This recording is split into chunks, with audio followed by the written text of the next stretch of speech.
এখানে সমস্ত বৈষ্ণবের চরণে আবার অনন্ত অনন্ত কোটি দণ্ডবাদ জানাচ্ছি। আমাদের এই মন্দিরের প্রেসিডেন্ট মহোদয় আছেন, বিশিষ্ট পূজারী রয়েছেন, বিশিষ্ট প্রচারক রয়েছেন, আরও সমীর প্রভু সহ বড় বড় ভক্তরা রয়েছেন। এই ভগবানের কথা ভক্তের কৃপা নইলে হয় না, আর যার মধ্যে বিনয় ভাব না আসে তা কিন্তু হবে না। এখানে ভাগবত বলছেন, এই যে ভাগবত কথা এই পরশ পরিশ্রী উত্তম, পরশমণি স্পর্শে জড়বস্তু শোনা হয়, আর ভাগবতের স্পর্শে এই আমরা মতো পতিত জীব আমরা বৈকুণ্ঠধাম বা গোলক বৃন্দাবনে চলে যাই। হরে কৃষ্ণ। তো বুঝুন এই ভাগবত কত গুরুত্বপূর্ণ। কিন্তু এটা গুরুত্বপূর্ণ হবে তখনই যদি আমরা ওই অত্যন্ত বিনয়ের সহিত এবং শ্রদ্ধার সহিত অনুভবের সহিত এটা শ্রবণ করতে পারি, তাহলে এটা মূল্যবান হয়ে উঠবে। এবং প্রভু তো বলেছেন, সমস্ত শাস্ত্র যদি কেউ মুখস্থ করে ফেলে তারপর সে মূর্খ থেকে যায়, কারণ তার মধ্যে যদি বিনয় না থাকে, তার সাথে যদি গুরু বৈষ্ণবের সাথে সম্পর্ক না থাকে। এবং সমস্ত এজন্য মহাপ্রভু নিজে বলছেন, তিরুদবী সুনিশ্র তরুবে সৈষ্ণনা অমান মান্দন কীর্তনিয়া সদাহরি। এই ভাবনা নিয়ে যদি আমরা ভাগবতের কাছে যাই তাহলে ভাগবতের এই শ্রবণের ফল আমরা যথার্থ পাব না। সুতরাং আমরা অত্যন্ত বিনয়ের সহিত অত্যন্ত শ্রদ্ধার সহিত ভাগবতের কৃপা যদি নেই, এই সামান্য যদি স্পর্শ পাই, পরশ মুনির চেয়েও বেশি আমাদের হবে। এখানে আজকে আমরা পুরুষোত্তম মর্যাদা পুরুষোত্তম রামের লীলা কাহিনী এবং তিনি যে মর্যাদা পুরুষোত্তম সেই সম্পর্কে আমরা অতি সংক্ষেপে বর্ণনা করব। এবং এখানে ভাগবতের নবম স্কন্ধের 10ম অধ্যায়ের 11 অধ্যায়ের এবং 12 অধ্যায়ের সুখদেব গোস্বামী অতি সংক্ষেপে আপনার রাম কাহিনী বর্ণনা করেছেন। এখানে আমরা বহু গ্রন্থে জানি যে রামায়ণের মধ্যে 26,000 শ্লোক রয়েছে, আরও অনেক জায়গায় অনেক কিছু রয়েছে, এবং কোথাও দেখা যায় একাধিক রামায়ণের কথা দেখা যায়। তো আমাদের এখানে অতি সংক্ষেপে সুখদেব গোস্বামী 3টি অধ্যায়ের মাধ্যমে এই রামের লীলা কাহিনী, রাম যে পুরুষোত্তম মর্যাদা পুরুষোত্তম তা বলেছেন। এবং আমি অতি সংক্ষেপে সেই বিষয়গুলো একটু চর্চা করার চেষ্টা করব। এবং এখানে বলা হয়েছে যে একবারও মননের সহিত শ্রদ্ধার সহিত উপলব্ধির সহিত শ্রবণ করবে, আমাদের ভিতরে সবচেয়ে বড় শত্রু হচ্ছে মাশ্চর্য, সেই মাশ্চর্যের হাত থেকে সে রেহাই পাবে। হরে কৃষ্ণ। আর আরেকটা হচ্ছে কর্মবন্ধন। কর্মবন্ধন হচ্ছে এই, আমরা যখন তামসিক গুণে থাকি, রাজসিক গুণে থাকি, এমনকি সাত্বিক গুণে থাকি, যদি আমাদের ভোগ বুদ্ধি থাকে তখন আমরা বন্ধন দশায় পড়ে যাই। এখানে সুখদেব গোস্বামী নবম স্কন্ধের 11 অধ্যায়ের 23 নম্বর শ্লোক বলেছেন, একবারও যদি এই রামের কাহিনী উপলব্ধির সহকারে শ্রবণ করতে পারে তাহলে সে মাসেজ মুক্ত হয়ে কর্মবন্ধন মুক্ত হয়ে সে অবশ্যই গোলক বৃন্দাবনে যাবে। হরে কৃষ্ণ। তো সুতরাং এত মূল্যবান জিনিসটা আমাদের কাছে এখানে দিয়েছে, আমরা যেন একটু উপলব্ধির সহিত একটু শ্রদ্ধার সহিত এটা শ্রবণ করি। এখানে দেখুন, এই যে আমাদের রাম, এতে জন্ম নাই মৃত্যু নাই, করুণায় পতিত জীবকে উদ্ধার করার জন্যে উনি মর্যাদা প্রদর্শন করার জন্যে, মর্যাদা আমাদের সম্মান, উনি সম্মান দেন নাই এমন কেউ নাই, আর কেউরই সম্মান উনি হানি করেন নাই। যারা সম্মান দেন তারা সম্মান পান, আর যারা সম্মান দিতে চান না তারা সব হারান। ভগবান সবাইকে সম্মান দেন, তাই ভগবান সবার কাছে সম্মানিত। এখানে ভগবান নিজে আচরণ করে শিখিয়ে দিলেন। আর ভগবান তো যার তার ঘরে আসে না, মহান মহান সাধু আশ্চর্যের ঘরে হাজির হন। এবং সেই বংশে। এই যে খটাঙ্গ মহারাজ এত বড় ভক্তের ভক্ত ছিল, মুহূর্তকাল ভগবানের স্মরণ করে সে বৈকুণ্ঠধাম চলে গেছে। তা বুঝুন, সেই বংশে আমার রামের আবির্ভাব ঘটেছে। এই খটঙ্গের পুত্রের নাম ছিল দীর্ঘবাহু এবং তার পুত্র হলো রঘু। রঘুর পুত্র ছিল অজ। অজয়ের পুত্র হচ্ছে দশরথ, আর এই দশরথের পুত্র হচ্ছে শ্রীরাম, তাই না? তো আমরা এখানে রাম কেউর মর্যাদা ভঙ্গ করুক কেউ, সেটা উনি পছন্দ করেন নাই। যদি কেউর মর্যাদা কেউ ভঙ্গ করেছেন, কেউ অহংকারী হয়েছে, তাকে চূর্ণ বিচূর্ণ করে দিতেন, শিক্ষা দিতেন যে সবাইকে মর্যাদা দাও, সবাইকে তুমি সম্মান করো। এটা বলছে এখানে। এখানে পরাশুরাম কামটা করলো, 21 বার নিক্ষত্রিত করলো সমস্ত বিশ্ব, তার মধ্যে অহংকার হয়ে গেল। সেই অহংকার চূর্ণ করার জন্য কিন্তু হরধনু ভেঙেছিলেন। কয়েক শত মানুষ সেই হরধনুকে এক পাশ থেকে আরেক পাশ নেওয়ার জন্য বহন করতো, কত বড় ধনুক। সেটা উনি ভঙ্গ করে বুঝাই দিলেন যে অহংকার করার মতো কেউ কিছু নাই, অহংকার পতনের মূল, অহংকার কিছু করা যাবে না। আর এই জন্য কী করলেন, সবাইকে মর্যাদা দিতে হবে। ভগবান সবাইকে মর্যাদা দিলেন। কিভাবে ভগবান লীলা করলেন আর সবাইকে মর্যাদা দিলেন, অতি সংক্ষেপে আমরা এখানে একটু একটু বলবো, তাই না?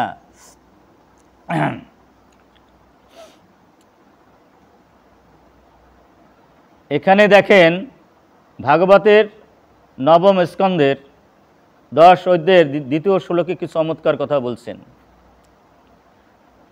তস্যই ভগবান সাক্ষাৎ ব্রহ্মময় হরি অংশ অংশন চতুর্বর্গাৎ পুত্রোত্তম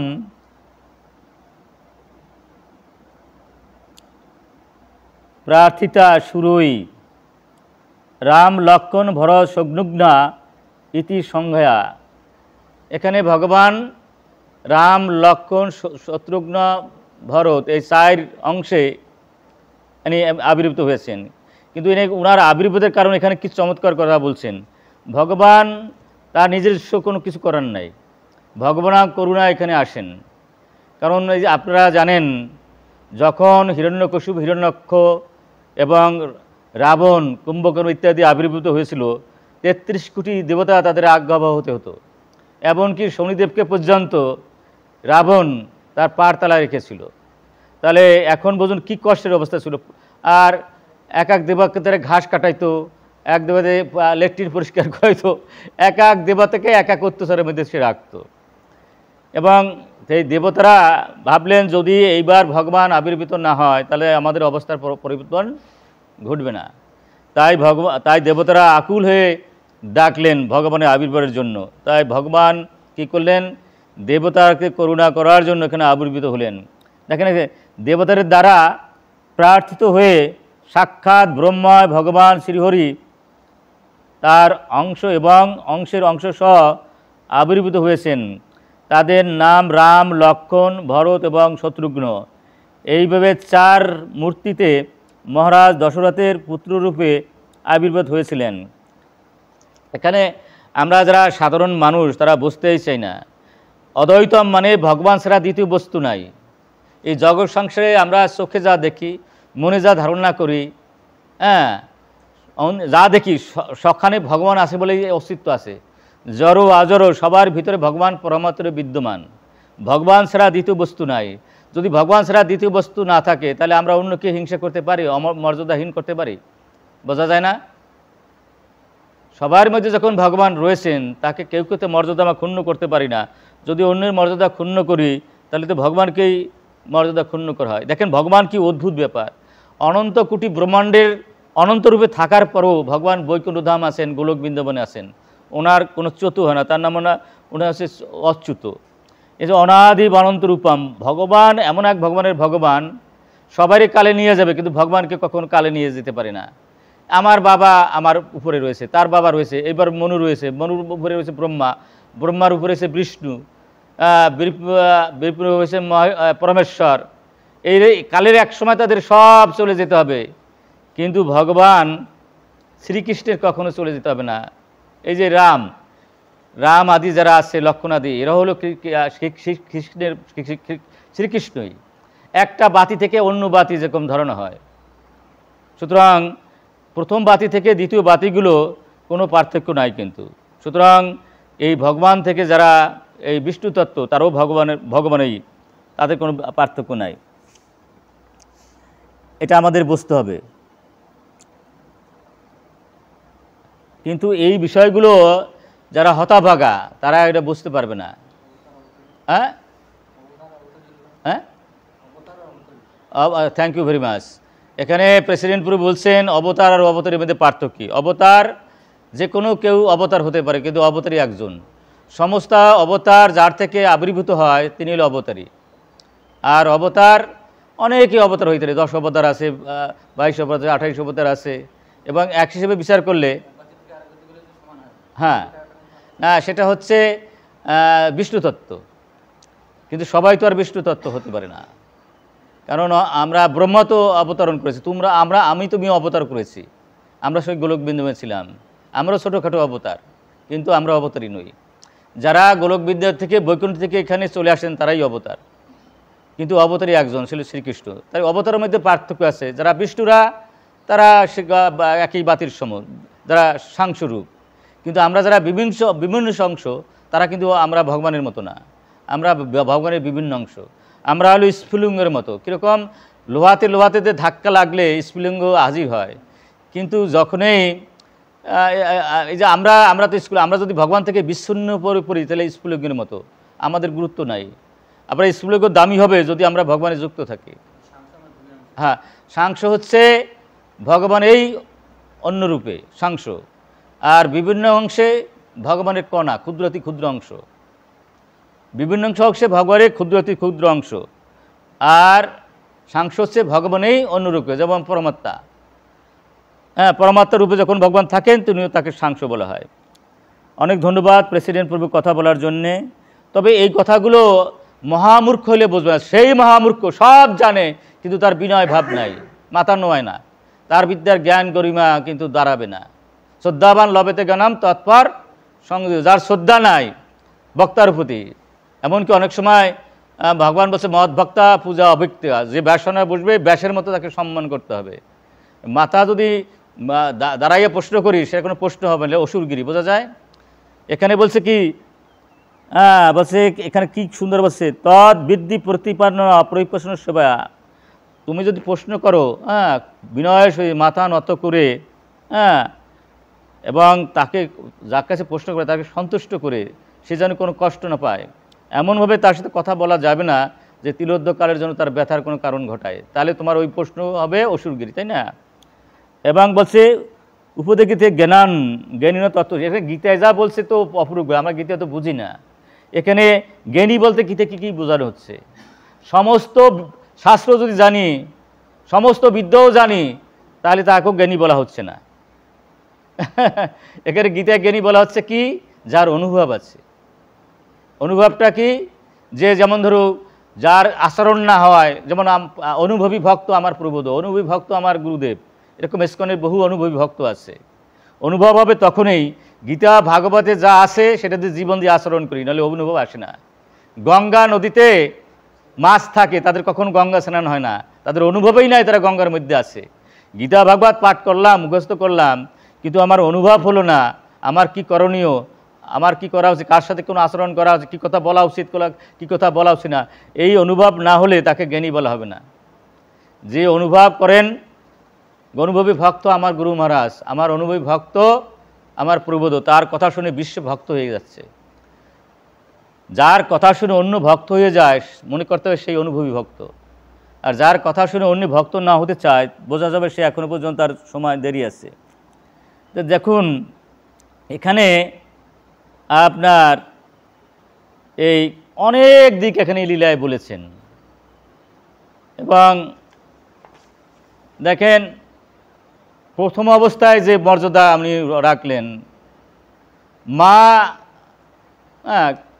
কৈকি, কৌশল্যা, সুমিত্রারা তিনজন পাটরানী ছিলেন, আপনারা জানেন দশরথের। এবং কৈকি অনেক ভালো যুদ্ধবিদ্যায় পারদর্শী ছিলেন। একসময় যুদ্ধে যখন যান দশরথ, তখন কিন্তু তার উনি একটা মৃত্যুর সম্মুখীন হয়েছিলেন, তার থেকে রক্ষা করেছিলেন। তখন ওনাকে বর দিতে চেয়েছিলেন, তো উনি বললেন আমি সময় মতো নিয়ে নেব বর। কিন্তু উনি মন্থরার কুযুক্তিতে যখন রামের অভিষেক হবে তখনই বরটা চেয়ে বসলেন, রাম 14 বছর বনরে যাবে আর ভরত হবে এলো সম্রাট। তো এটা ইচ্ছা করলে রাম যদি মর্যাদা না রাখতেন, বাবার মর্যাদা রাখার জন্যে ওটা অনত মস্তকে এটা স্বীকার করে নিলেন। এই জন্য ওনাকে মর্যাদা পুরুষোত্তম বলা হয়। আমার কৃষ্ণ ছিল লীলা পুরুষোত্তম, আর শ্রী চৈতন্য হচ্ছে প্রেম পুরুষোত্তম, তাই না? আর ভগবান রামচন্দ্র হচ্ছে মর্যাদা পুরুষোত্তম।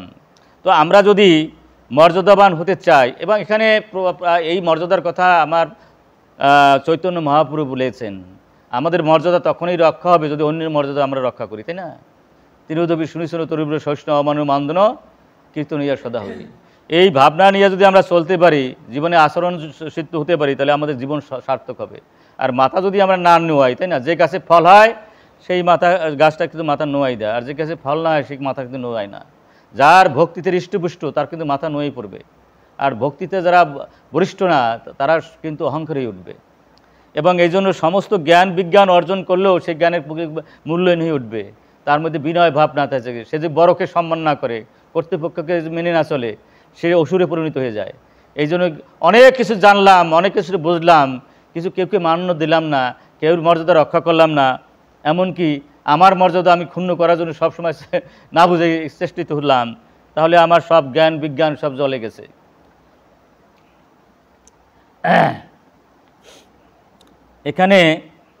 এখানে যেমন ধরুন ভগবান সীতা বলল আমি তোমার কাছে যাব, তোমার সাথে যাব। ভগবান জানতেন যে এখানে কি সুন্দর বলছে শাস্ত্রে, এই নবম স্কন্দের 10 অধ্যায়ের 11 নম্বর শ্লোক বলেছে, যুদ্ধে বনে আরও বিভিন্ন জায়গার কথা বলছে, সেখানে পরম সুন্দরী স্ত্রীদের নিয়ে যেতে নেই। এই জন্য বলছে স্ত্রীর সঙ্গী নাম গতিমতি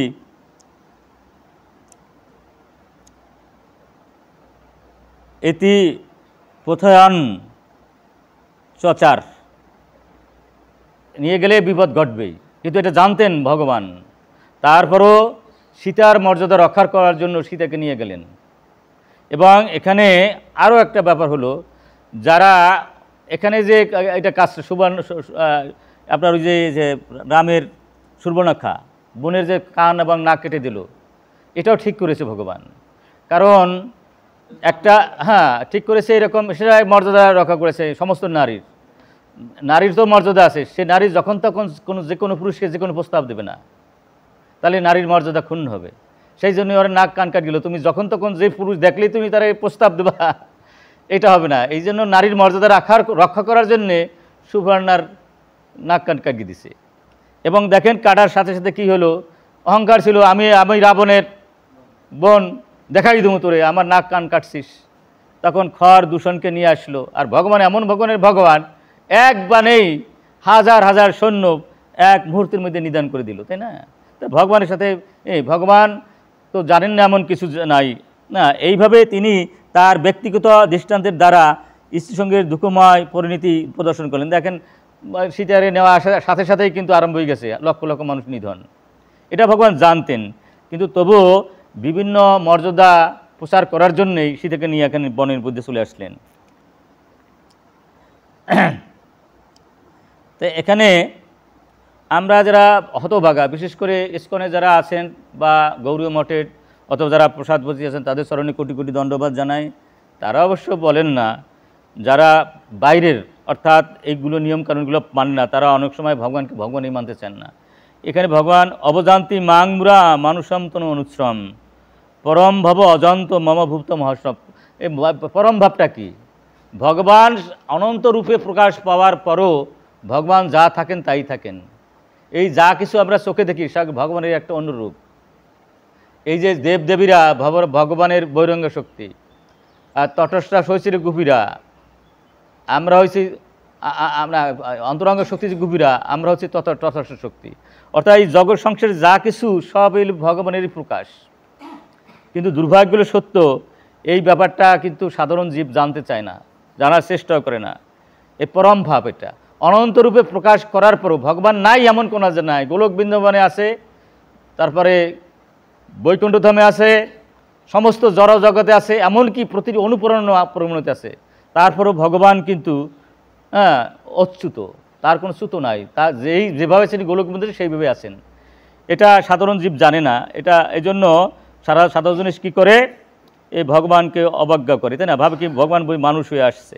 ভগবান এই রাম, এরা মানুষ না, লক্ষ্মণ মানুষ না, এরা বিষ্ণু তত্ত্ব। এরা আমাদের পতিত জীবকে উদ্ধার করার জন্য, লীলা করার জন্য, মর্যাদা কীভাবে রক্ষা হয় জীবের, কীভাবে মর্যাদা দিলে মর্যাদাবান হওয়া যায়, সেই শিক্ষা দেওয়ার জন্য এরা এই লীলাগুলো করেছে। চারটিখানি ব্যাপার, লক্ষ্মণের মতো ভাই, ভরতের মতো ভাই, সীতার মতো স্ত্রী হবে জগৎ সংসারে। এবং আমরা যারা এই রামের চরিত্র, সীতা লক্ষ্মণ রামের এইগুলা বলি, এই জগৎ সংসারে বৈকুণ্ঠধাম পরিণত হয়ে যাবে। হরে কৃষ্ণ। রামের মতো যদি ভাই, রামের মতো যদি পতি হয়, রামের মতো যদি ভাই হয়, ভরতের মতো যদি ভাই হয়, লক্ষ্মণের মতো যদি ভাই হয়, সীতার মতো যদি স্ত্রী হয়, এই জগৎ সংসার পরিণত হয়ে যাবে বৈকুণ্ঠ। হরে কৃষ্ণ। সুতরাং এই আমাদের এই সময় এগুলি আমাদের চিন্তা করা উচিত।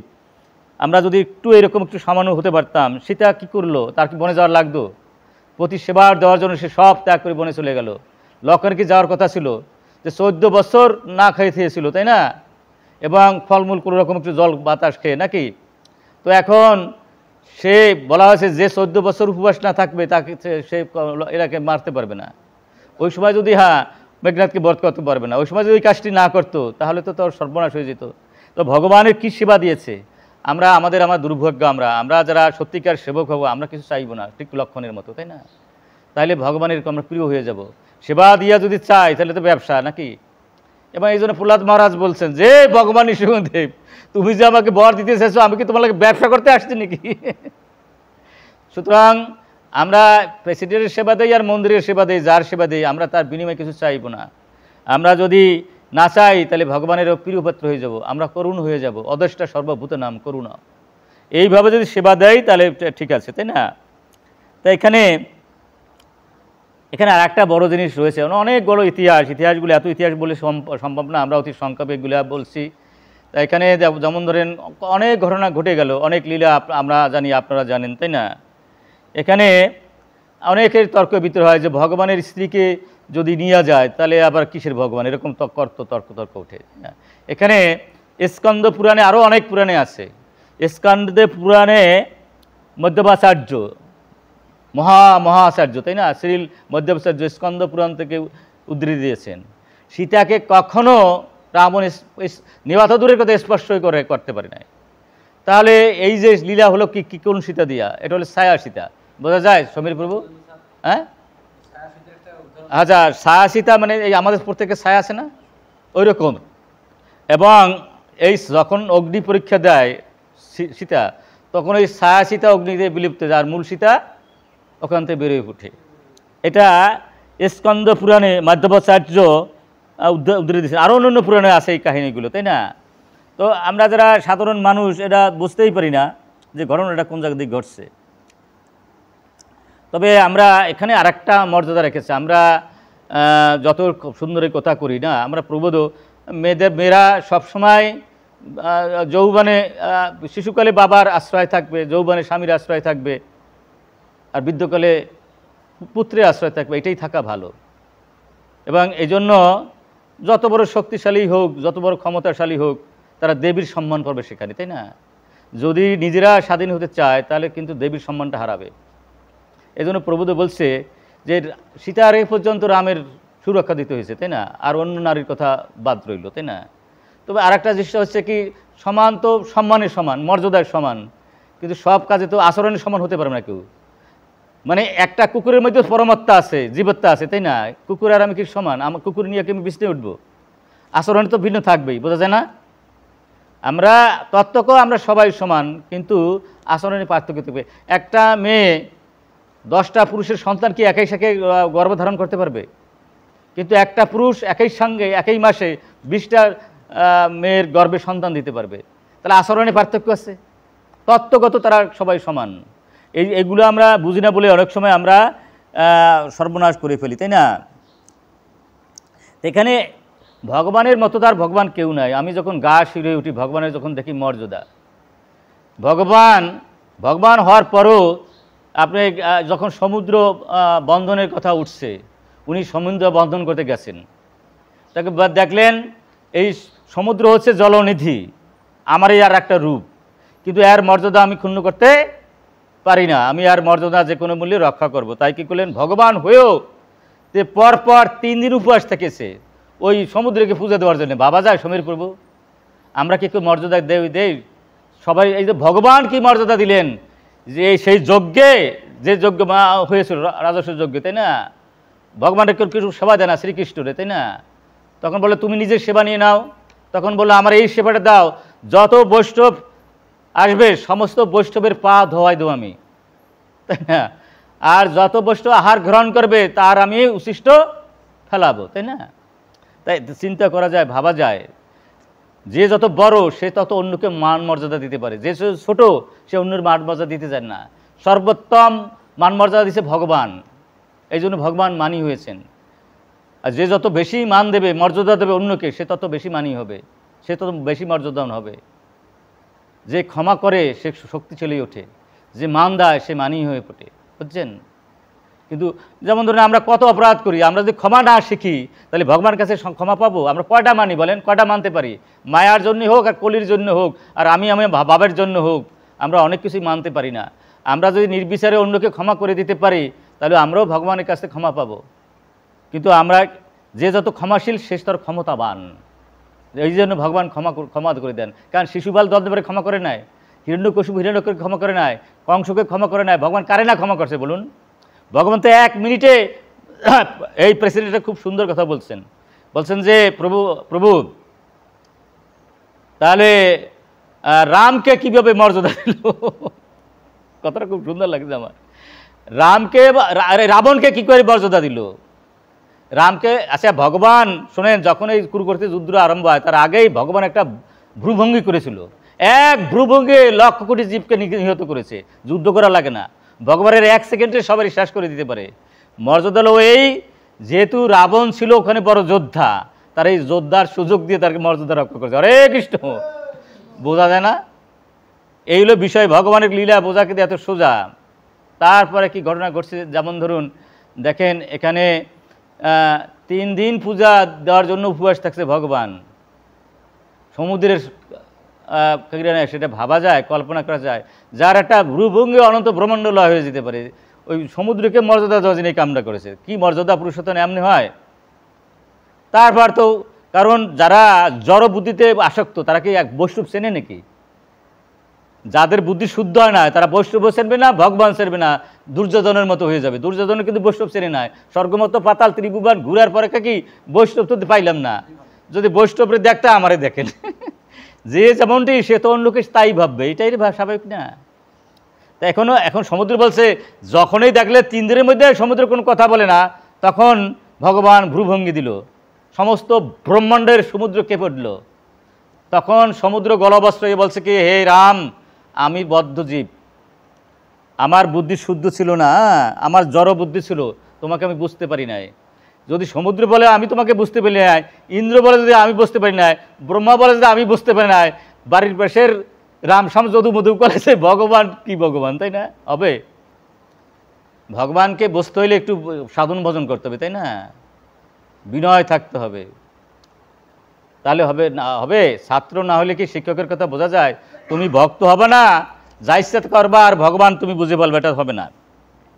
তখন কি করলেন, সমুদ্র গলবস্ত্র করে বললেন যে প্রভু আমি এই জলের ব্যবস্থা করে দিলাম, আপনি জল দিয়ে হেঁটে চলে যেতে পারবেন, আপনার কোনো অসুবিধা করবে না জলে। তবে আপনি যে পুরুষোত্তম, মর্যাদা পুরুষোত্তম, হ্যাঁ, সুতরাং সেটা করার জন্য অন্যকেও আপনার মর্যাদা দেওয়ার আমরা রাজি। এই নল নীল এরা এই পাথর ছুলেই ভেসে উঠতো, তার মর্যাদা রক্ষা করার জন্য ভগবান কিন্তু বন্ধন করছে, ভক্তের মর্যাদা রক্ষা করার জন্যে। নাহলে কোনো আর কি ওই সমুদ্রই বলে দিল যে আমার জলের উপর দিয়ে হেঁটে গেলে আপনার কোনো বাধা সৃষ্টি হবে না।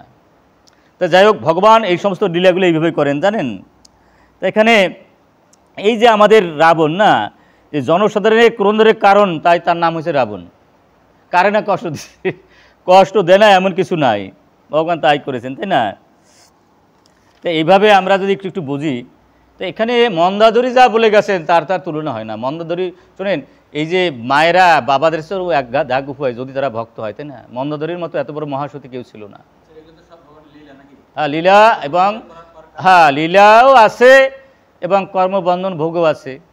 কারণ তুমি আমি আমার ভাবে পড়তে কর্মবন্ধন হয়ে যাবে, কর্মবন্ধন মোচন করার জন্য তো এগুলো আসে। আমরা যদি পাহাড় সমান পাপক করি, বুঝলেন, আর যদি ভগবানের এই লীলা কথাগুলো মনন দিয়ে শুনি, তাহলে কর্মবন্ধন থেকে আমরা মুক্ত হয়ে যাবো, বৈগ্র যাবো। হরে কৃষ্ণ, একটু নিষ্ঠার সাথে শুনতে হবে একটা। এখানে মন্দাদরির লীলাটা তুমি একটু শুনে দেখো, কানুটা কি। মন্দাদরি ওখানে গেল, মরার পরে যখন গেল, যাওয়ার পরে আপনার রাম তো দেখলো না, পিছনে চাই দেখি তার ছায়াটা, মন্দাদরির ছায়াটা রাম পাড়া দিছে। ওরে বাবা, আমার শরীরটা কেঁপে উঠে। তখন বলছে যে সতী নারী আমার চেয়ে উত্তম, আমি ব্রহ্মা বিষ্ণুর শিখ হইয়া গলায় বস্ত্র নিয়া সতীর সেবা দেয়। হরে কৃষ্ণ। আর সেই সতী নেতির আমি তার ছায়া পাইছি, আমার অপরাধ হয়ে গেছে। তখন কি সে রাম ওই ছায়া মন্দাদরির দণ্ডের মতো পড়ে যায়, মন্দাদরির চরণে। ভাবা যায় কি মর্যাদা দিল মন্দাদরিরে। বলছে মা তুমি মহাসতী। আমার এনে শিক্ষা হচ্ছে কি, নারী মা, নারী মহাসতী, নারী দুর্গা, নারী সরস্বতী, এদেরকে এইভাবে মর্যাদা দিতে হবে। ছায়া না পারে, কিন্তু না পারে ভালো, মায়ের ছায়া পারাবা কেন? তো এইভাবে মাতৃজাতিকে সম্মান করা উচিত। হ্যাঁ, আচ্ছা, তাহলে এখানে দেখো, নবম স্কন্ধের 10 অধ্যায়ের 27 নম্বর শ্লোকে মন্দাদরি বলতেছে, নবৈ বেদ মহাভাগ কামবশমগত। এই যে আমরা ভগবান জানি না, গতি জানি না, মুক্তি জানি না, কামের জন্য আত্মেন্দ্রিয় প্রীতিবাঞ্ছা, যতক্ষণ পর্যন্ত আত্মেন্দ্রিয় প্রীতিবাঞ্ছার বাইরে না যেতে হবে, তখন গীতা ভাগবত বেদ বেদান্ত কিচ্ছু বুঝবো না। আমারে খুশি কইতে পারে, আমি কি হনু দেখাইতে হবে, এই ভাবনার উপরে না উঠতে পারলে এই ভগবান তত্ত্ব এগুলো বোঝা যাবে না। তবে আমরা যারা বুঝি না তাদের যে কিছু হবে, 14 ভুবনের উন্নতি পাবো, 14 ভুবনের যে কোনো কামনা পূরণ হবে। হরে কৃষ্ণ। আমি কামুকু, আমি লোভী, আমি লালসার সাগরে হাবুডুবু খাচ্ছি, তারপরে ভগবানের কথা শুনছি, ফেলা যাবে না। আমি 14 ভুবনের যে কোনো বাসনা পূরণ হবে। হরে কৃষ্ণ। কিন্তু আমি ভগবানের প্রেম পাবো না, বৈকুণ্ঠ পাবো না। বলছে তুমি কত বড় ভাগ্যবান, 33 কোটি দেবতা তোমার আজ্ঞাবহ ছিল, তাই না? এবং তোমার কথা শুনতো না এমন কেউ নাই। তুমি ঋষিপুত্র ছিলে, তাই না? তুমি করতে পারতো না এমন না, তুমি এত বড় একটা পাহাড় কৈলাস পর্বত একা হাতে ধরেলে, কত বড় শক্তিশালী, তাই না? কিন্তু তুমি তো মহাভাগ্যবান ছিলে। কিন্তু তুমি ভগবান কাছে থাকলে তুমি ভগবানকে বুঝতে পারলে না, কারণ তোমার আত্মেন্দ্রিয় প্রীতিবাঞ্ছা ছিল, এবং তুমি ভোগ করতে করতে ভগবানের স্ত্রী পর্যন্ত তোমার দৃষ্টি গেল, তাই না?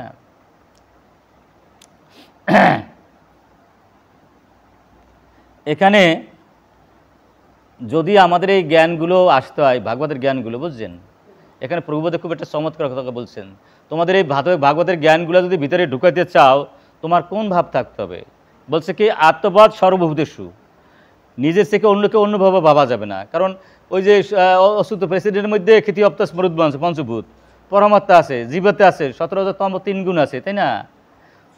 এই অসুতের মধ্যে যা আছে আমার মধ্যেও আছে। আমি যদি আলাদা করে ভাবি, তাহলে ভয়ের আগুন জ্বলাই দেবে ভগবান আমাদের হৃদয়ে। কেউ অন্য ভাবা যাবে না, আমার চেয়ে অন্য।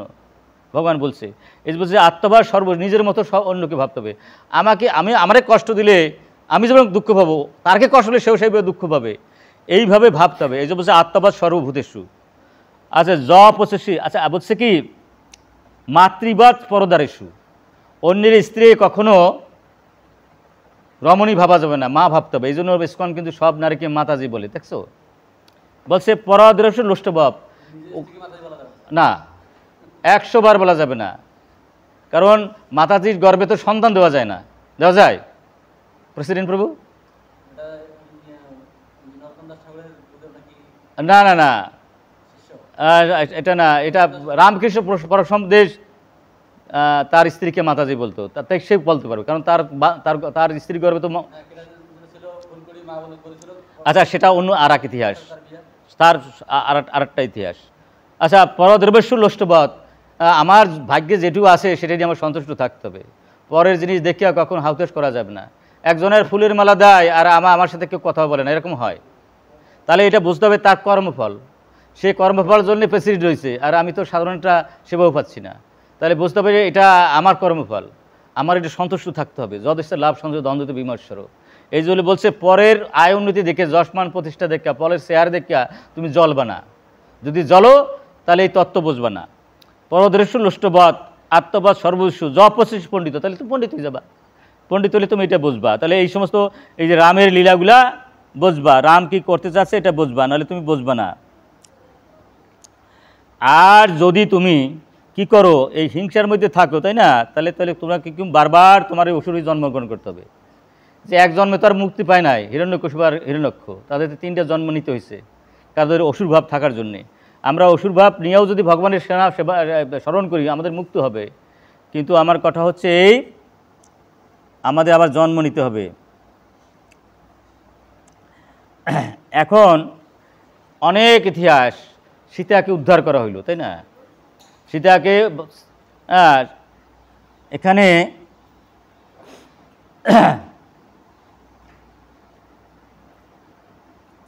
সিংসপা বৃক্ষের নিচে সীতাদেবী ছিল, সিংসপা বৃক্ষের নিচে। এবং যা হয়, রামের চিন্তায় চিন্তায় কিছু হয়ে গেছিলো, সেখান থেকে তাকে উদ্ধার করা হইল। এবং সেখানে পুষ্প রথে করে অনেকের যাত্রা করে ভগবান আসলেন কোথায়, অযোধ্যায়। অযোধ্যায় পৌঁছে রামচন্দ্র শুনেছিলেন যে তার অনুপস্থিতিতে তার ভ্রাতা ভরত কেবল গোমূত্র সিদ্ধ জপ আহার করেছে। 4টিখানি ভাবা যায়, ভাই গেছে, তার ক্ষমতা দখল করে সে আনন্দ ছিলেন না, মহা তপস্বীর মতো ছিলেন, এর নাম ভাই। এবং গাছের বক্কলের দ্বারা তার দেহ আস্বাদন করে জপ খাইত গোমূত্র দ্বারা, এবং জটাধারী হয়ে সে জীবনযাপন করত। আবার শুইত কি কুশাসনে। এই কথা শুনে করুণাময় ভগবান অত্যন্ত অনুতাপ করেছিলেন। এই যে ভগবানের অনুতাপ, অষ্টসাত্ত্বিক বিকার, আমাদের মতো অনুতাপ না। আমরা যেমন কাঁদি, আমাদের কাঁদা হচ্ছে সুখ দুঃখের জন্য, আর ভগবান যখন কাঁদেন আনন্দের জন্য, প্রেমের জন্য, অষ্টসাত্ত্বিক বিকার, এটা আমাদের বুঝতে হবে। বড় শ্রী রামচন্দ্রের পাদুকা মস্তকে ধারণ করে নন্দীগ্রাম এসেছিলেন এবং সেখানে তার শিবির থেকে বেরিয়ে পড়লেন। সকলেই শ্রী রামচন্দ্রকে দণ্ডবত প্রণাম করলেন, তাই না। তো এখানে হে রাজন, ভরত শ্রী রামচন্দ্রের পাদুকা সুগ্রীব কী সেবায় লাগাইল, এটা বোঝা যায়, সেবাটা দেখাচ্ছে কার কার সেবা ছিল। যখন উনি আসলেন তখন ভরত কি করলেন, রামচন্দ্রের পাদুকা ধরে রইলেন, সুগ্রীব করলেন এবং বিভীষণ চামর দোলালেন এবং ব্যঞ্জন করলেন। হনুমান শ্বেত ছত্র ধারণ করলেন, শত্রুঘ্ন ধনুক এবং 2টি তীর্ণ। সীতাদেবী কী করলেন, তীর্থজলের পূর্ণ কমণ্ডলু ধারণ করলেন। আর অঙ্গদ খড়গ এবং ঋক্ষরাজ জাম্ববান স্বর্ণকবচ ধারণ করেছিলেন। এখন মা বাবার তো কী অবস্থা সেটা এখানে বলতে চাচ্ছে সুখদেব গোস্বামী। এখানে বলতেছে মা বাবার কী অবস্থা ছিল। মৃত্যু দেহে চেতনার সঞ্চার হলে যেভাবে দেহ সহসা উত্থিত হয়, রাম লক্ষ্মণ ভরত শত্রুঘ্নের মাতৃগণ তদ্রুপ অবস্থা, মানে মরা শরীর থেকে যেমন জীবন ফিরে ফেলে অবস্থা, সেরকম অবস্থা তাদের হইল। এখানে আর একটা বড় জিনিস, ভগবান দেখেন এই যে ব্রাহ্মণের মর্যাদা কখন সব সময় রাখতেন। বলছে কি তার কুরুগুরু বৈশিষ্ট্য, যে বাবা তোর তো জটা হয়েছে, তাই না, তোর জটা কাটা লাগবে আর তোর না মস্তক মুন্ডন করতে হবে, তোর শরীর সুগন্ধি জল দিয়ে ধোয়া করতে হবে। বলে গুরু মহারাজ আপনি বলছেন ঠিক আছে, গুরুর মর্যাদা রাখা হলে গুরু যা বললেন সেটা শিরোধার্য করলেন। হরে কৃষ্ণ, ভগবানের তো এগুলো লাগে না, লাগে নাকি, কিন্তু যেহেতু গুরুদেব বলছে তাই উনি এগুলো করলেন। কী করলেন, বৈশিষ্ট্য শ্রী চন্দনের সুগন্ধি জল দিয়ে তার শরীরটা ধোয়াইলেন, মস্তক মুন্ডন করলেন, আর 4টা সমুদ্র জল দিয়ে তাকে অভিষেক করালো এটারে। এটা আমাদের কলিযুগও পারি, যদি আমরা এই যে প্রভু যা দিয়ে গেছে বুঝছো, এটা যদি আমরা মানি, কলিযুগ সত্যযুগ হয়। প্রভু বহু জায়গায় বলছে, 1 যুগ 2 যুগ না। আমরা যে এইভাবে যদি শাস্ত্রর মর্ম উদ্যোগ করি আর সেইভাবে চলি, তাহলে আমরা হতে পারি। ভগবান শ্রী রামচন্দ্র কখনো এই পৃথিবীতে রাজত্ব, আচ্ছা আচ্ছা, যখন এই পৃথিবীতে রাজত্ব করেছিলেন তখন সমস্ত দৈহিক এবং মানসিক ক্লেশ, ব্যাধি, জরা, সন্তাপ, দুঃখ, সুখ, ভয় ও ক্লান্তি সম্পূর্ণরূপে অনুপস্থিত ছিল। রাজার দোষে রাজ্য নষ্ট, তাই না? হ্যাঁ, যদি রাজা ভালো হয় সে রাজ্যে কখনো দুঃখ কষ্ট আসতে পারে না। এবং রাম যতদিন ছিলেন ওই রাজ্যই বৈকুণ্ঠ ধামে পরিণত হয়ে গেছিল। হরে কৃষ্ণ, বোঝা যায়।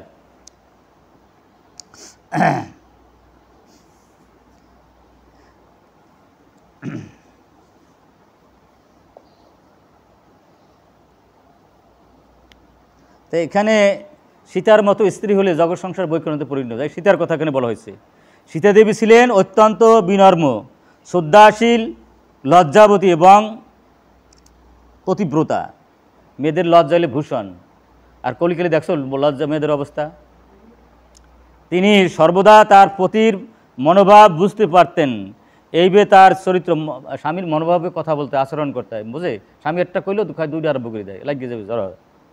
আচ্ছা, প্রেম এবং সেবার দ্বারা তিনি ভগবান শ্রীরামচন্দ্রের চিত্ত সর্বতোভাবে আকর্ষণ করেছিলেন। অনেকে বলে আমার স্বামী ভালোবাসে না। স্বামী ভালোবাসবে, স্বামীর 14 পুরুষ ভালোবাসবে যদি তুমি সেইভাবে আচরণ করতে পারো। সীতা তা শিখিয়ে দিল। সীতার মতো যদি স্ত্রী হয় প্রতি ঘরে ঘরে, বৈকুণ্ঠ ধাম হইতে বেশি দেরি লাগে না। শ্রী রামচন্দ্রের প্রতি শ্রদ্ধা এবং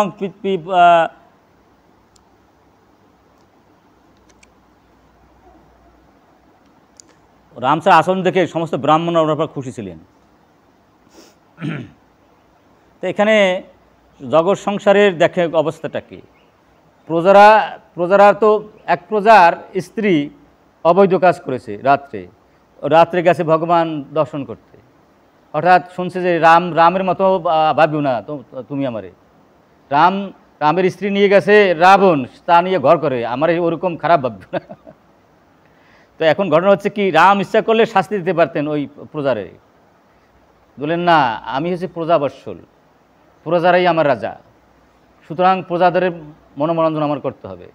সুতরাং কোনো প্রজাই যেন আবার না ভাবে যে আমার সীতাকে আমি সেই রাবণের হাত থেকে নিয়ে এসে আমি ঘর করছি। তাই উনি সীতাকে বনবাসী, এই প্রজাদের মর্যাদা রক্ষা করার জন্য, বুঝো কি মর্যাদা, এই জন্য ওনার নাম মর্যাদা পুরুষোত্তম। এত বড় সীতা, যার মধ্যে কোনো দোষের একটা লেশমাত্র ছিল না, শুধু পূজা রঞ্জনের করার জন্য, প্রজাদের মর্যাদা রক্ষা করার জন্য ভগবান এই কাজটি করলেন।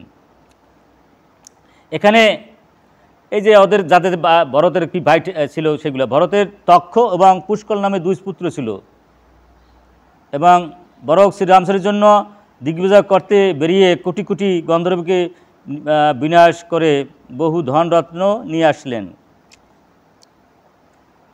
শত্রুঘ্ন মধুবনে লবণ নামক শত্রুকে বধ করেছিলেন।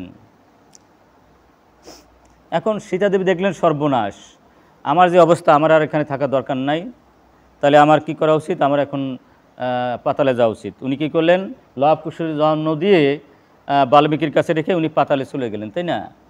এবং ভগবান দেখলেন কি যে এত কিছু করলাম, এত কিছু করলাম, এখন যদি আমার সীতাই চলে গেল, এত হত্যা করলাম, পাপ তো কিছু হয়েছে। ভগবান আমাদের শিক্ষা দেওয়ার জন্য এই কাজটি করেছে। 13,000 বছর করেছে, মানে যজ্ঞ করেছে।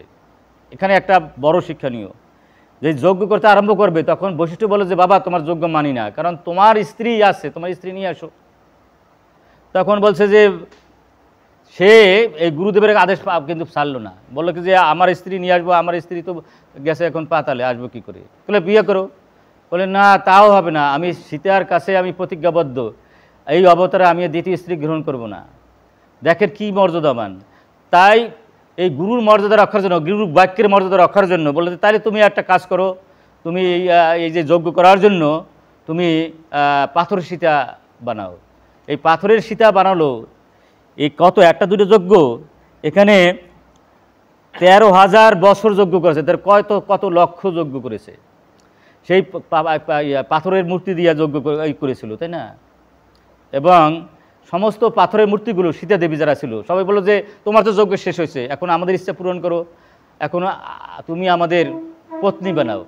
তখন বলছে যে এই অবতার আমি পারবো না, আমি যখন কৃষ্ণ হয়ে আসবো তখন তোমাদের সকলের ইচ্ছা পূরণ করব। তাহলে দেখুন কেউর মর্যাদায় তিনি উনি মালা ভেঙে দিলেন না। ভগবান কত কত সুন্দর মর্যাদা রক্ষা করলেন, তাই না?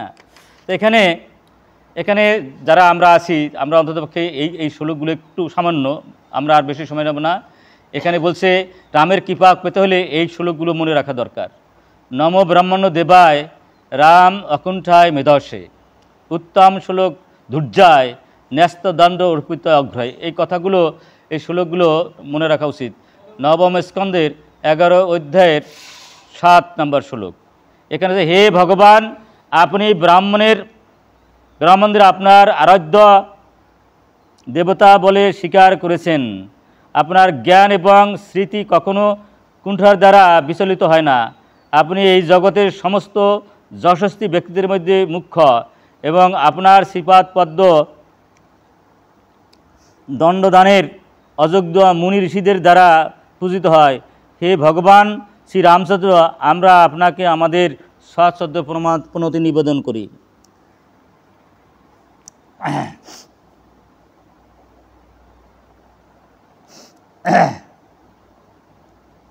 তো এখানে আমি আগে বলেছি এই কথাটা আমরা যেন সবসময় এই একটাই আমরা বিশ্রাম নেওয়ার চেষ্টা করছি।